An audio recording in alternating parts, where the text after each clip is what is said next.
Hello and welcome back to another episode of Slice and Dice Ecom. I'm Josh, the founder of ClickSlice, and once again, I'm joined by... I'm Matt, and I'm head of sales. Very nice jumper.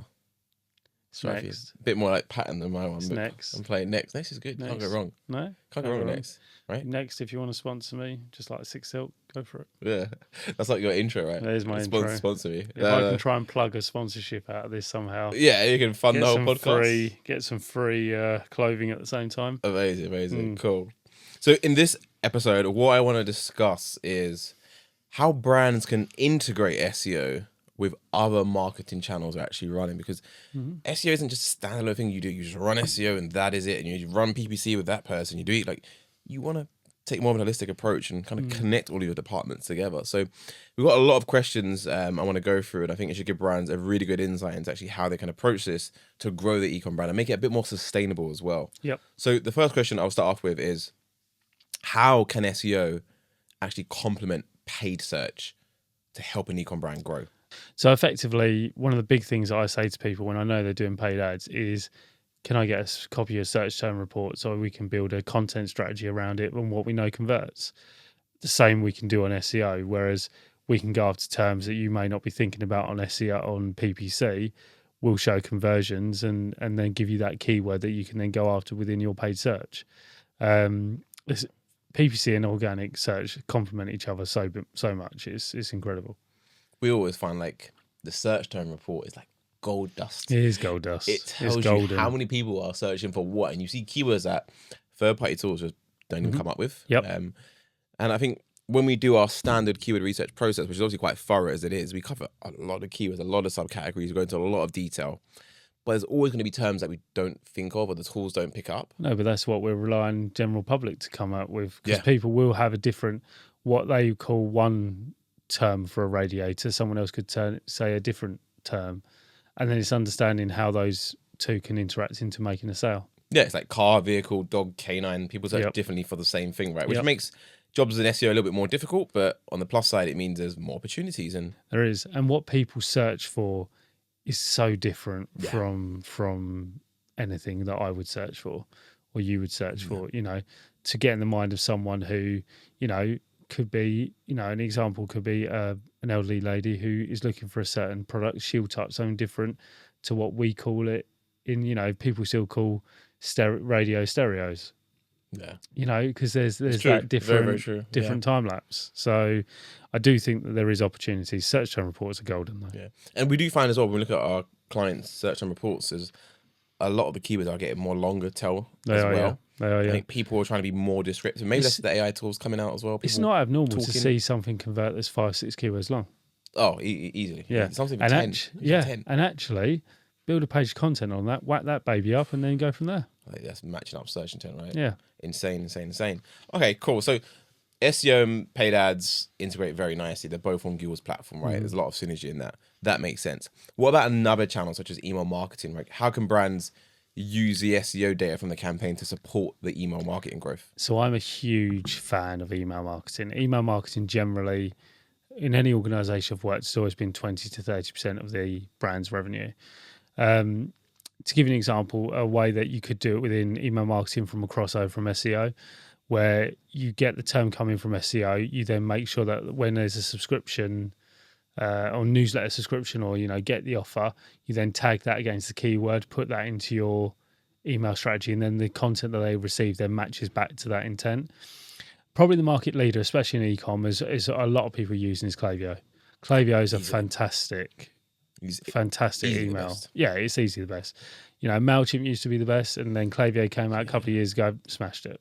So, I think it's like, what, $300 a month, the cheapest subscription? Yeah, it's Klaviyo as well. Yeah, it's, don't get me wrong, it's expensive when you look at an email platform, but what it can do, browser intent, browser automations, you know, out of stock, abandoned cart. Yeah, it's head and shoulders above anything else. Yeah, I think even just getting users' emails is so important in itself. And like, if someone's on your website they don't buy, just get the email. You get the email, that's the most valuable thing, right? If I'm on someone's email list, I know who they are. It also makes a massive part when you're looking at sort of the, you know, how if you're trying to value your business or value your website, how big is your email database is a big question that people always ask when they're looking at buying businesses.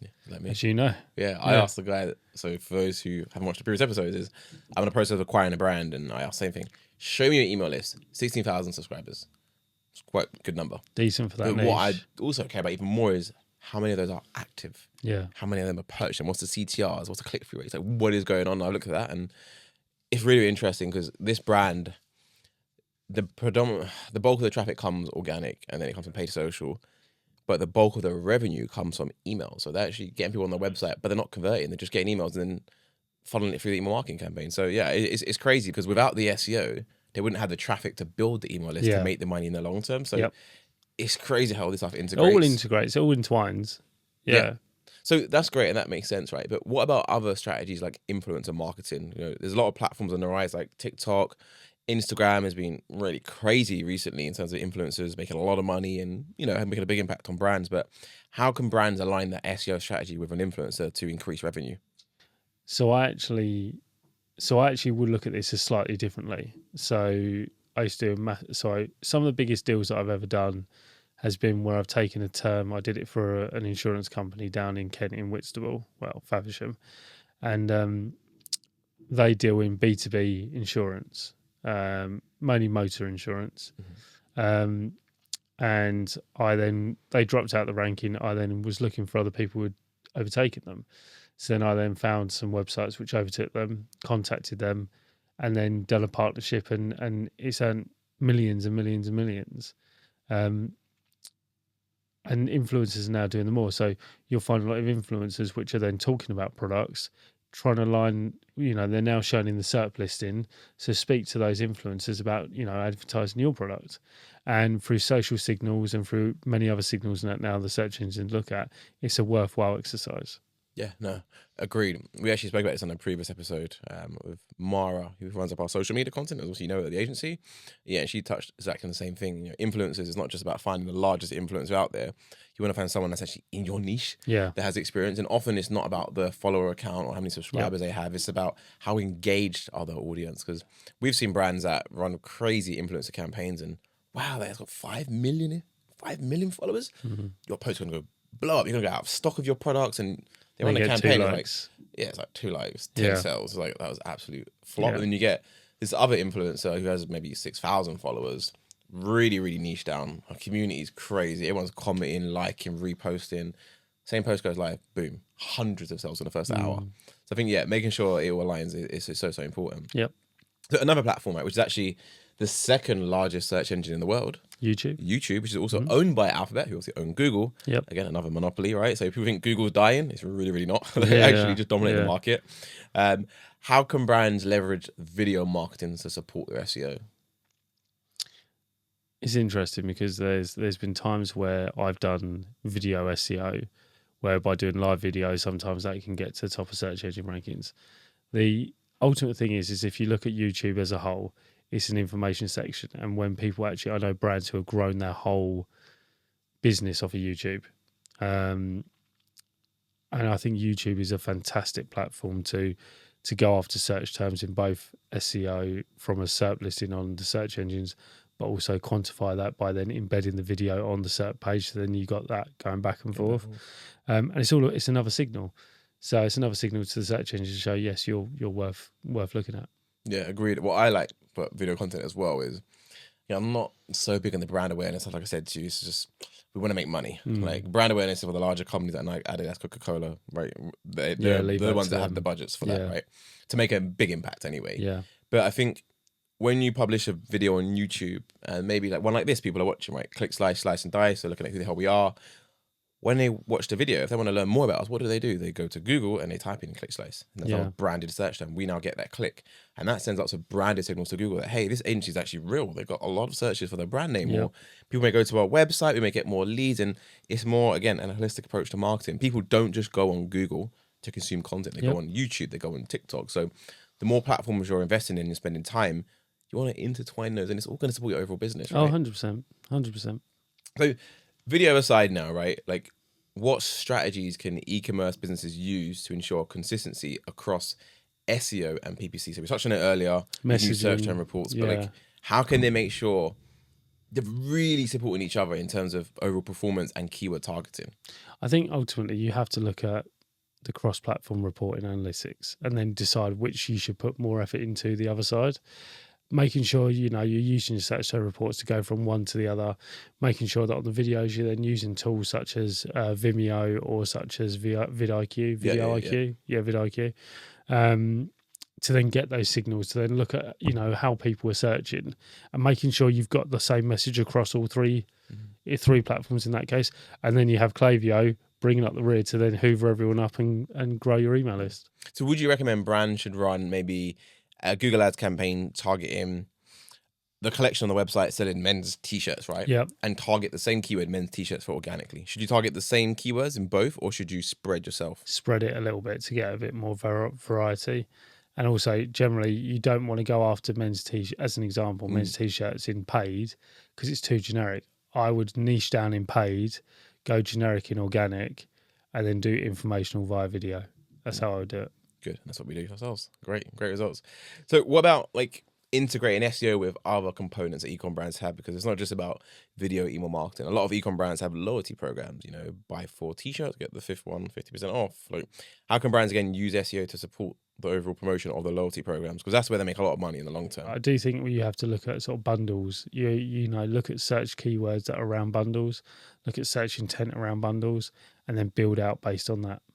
Cool. Awesome. What about offline? We work with a lot of ecom brands that have physical stores across the UK and in the US as well, right? And, initially when we had the conversations with them, it was like, great, our physical stores are doing absolutely amazing, but we have no visibility online. We get in sales because we have, footfall, we're in a good location. But how can brands actually use the SEO to support their physical stores if they're not doing that well? One of the big search terms in any industry is near me. Everything that ends with near me, do this one kind of find leggings near me. You can go after through generic terms and then advertise your store location. And I do think that doing local SEO in some of those cases would actually work very, very well. There was a equity release company who came to us recently who they want a broker network all over the country. So they're doing, private equity release in Maidstone, for example, or Faversham or wherever. And then they're building that out, and then they're building a local network based on the local SEO that they're then producing, so it can work tremendously well.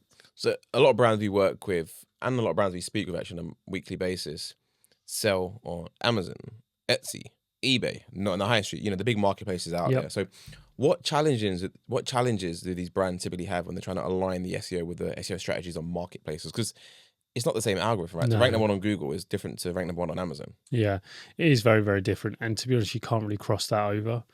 I do think if you try and cross it over, you actually will have a negative impact on SEO because a lot of the algorithms of marketplaces do work a lot keyword related because it's all about keyword search.